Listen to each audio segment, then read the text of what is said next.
Alright everybody, I hope you can hear me. It's been a while since I put out a welding video.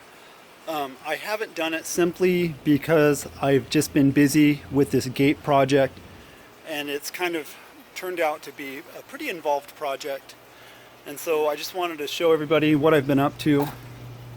So I'm just going to do a quick walk around here. So there you go. It's approximately 62 inches by 36 overall size. And so as soon as I get this wrapped up, I will make more videos. What happened was I felt like I was really starting to struggle with that machine with the 030 wire. And so anyways, also in the course of those videos, I noticed that machine with those little 1 to 2 pound spools, it goes through a lot of wire, and that can get kind of spendy. So I noticed that the spools of the 1 pound spools of the Lincoln 211, the 030 at Lowe's and Home Depot were probably getting into the neighborhood of $14, is like $13 and some change. And I thought to myself, that really adds up fast. And so what happened was I was watching my wife make masks for this COVID thing, and I was watching her take a spool of thread from a big spool and transferring it to a small spool. So I had this idea that a spool is a spool no matter how you slice it. So I made this tool here. I don't know if you can see it.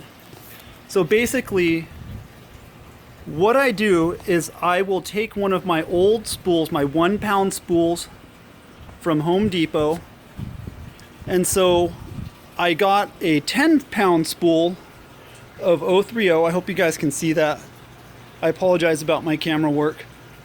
So what I did was they're two spools exactly, and they're level, and so this has like a kind of a spring tensioner guide here. I don't know if you can. So what that does is once you feed the wire through and you start feeding your spool, it keeps tension on the wire. And then on this one here, as I'm feeding it, I'll rest my elbow on this top part here, so it keeps tension on the 10 pound spool.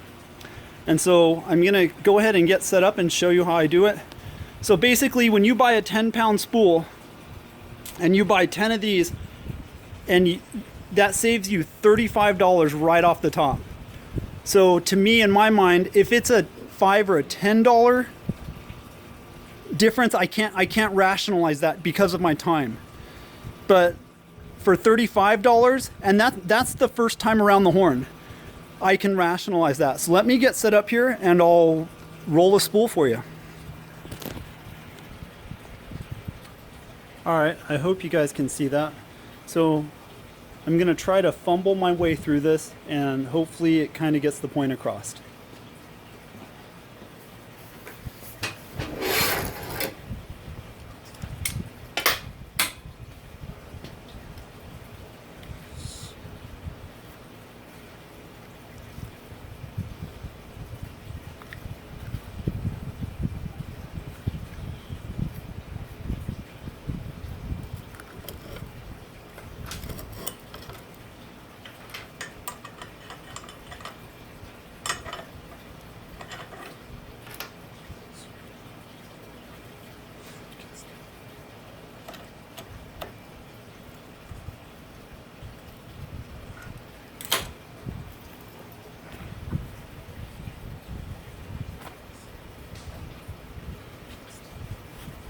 Another thing too is what I do is when I go ahead and I pull this out, you always want to make sure that you have tension on this, because if it gets away from you, I mean, I probably lost, like, the first time I tried this, I probably lost about 20-30 feet of wire, but I figured, heck, if there's 2 or 3 miles of wire, I can afford to lose some.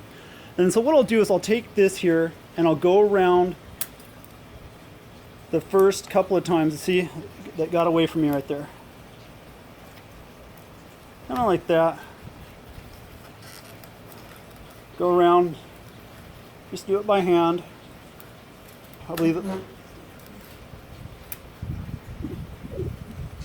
as you can see, I'm kind of fighting with this here. Hang on, let me go ahead and back this off like this.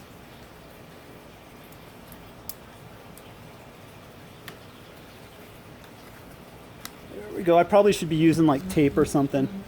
I'll use my fingernail and I'll just kind of work it to the side. There we go. Just like that.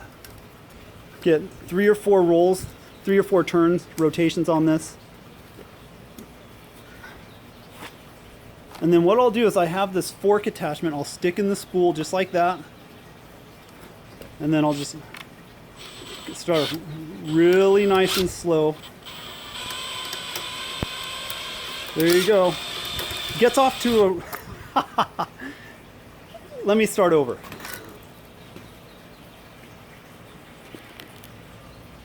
Okay, I kind of had to restart it. So it takes a kind of a learning curve.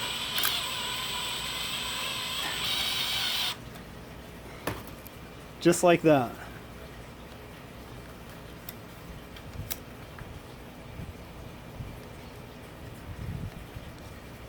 See, I've done this a few times and it still is a barrel of fish hooks.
All right.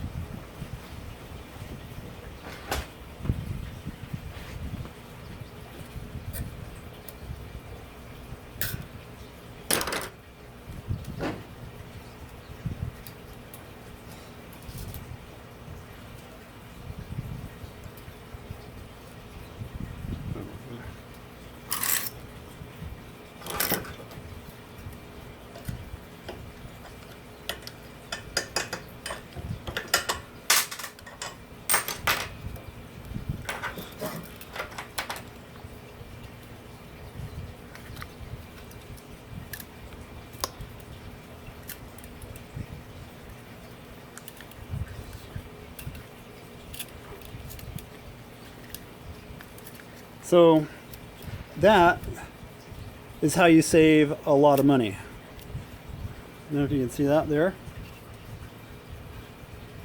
So I don't really have a way or a formula. What I would recommend doing is just kind of messing around with something and building your own. And this is great if you are going to be taking on a project where you're just going to be going through a lot of wire.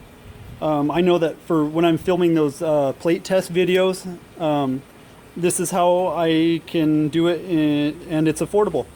Anyways, thanks for watching. Please like, comment, and subscribe. Oh, one more thing. Over the past couple of years, I have bought these these backhand shields for welding. This one here is a Tillman. It is a great product, and the palm strap is leather, and it's you know, I mean, it looks horrible, but it's held up really well. This is one that I bought from Phoenix Welding Supply. It was their house brand. I think their house brand is called Core Products. And then I bought another one that was labeled under the Hobart brand from Tractor Supply Hardware. And the one from Phoenix Welding Supply and Tractor Supply Hardware are junk. Don't buy them. I would definitely go with the Tillman all the way. I hope that helps you guys. Please like, comment, and subscribe.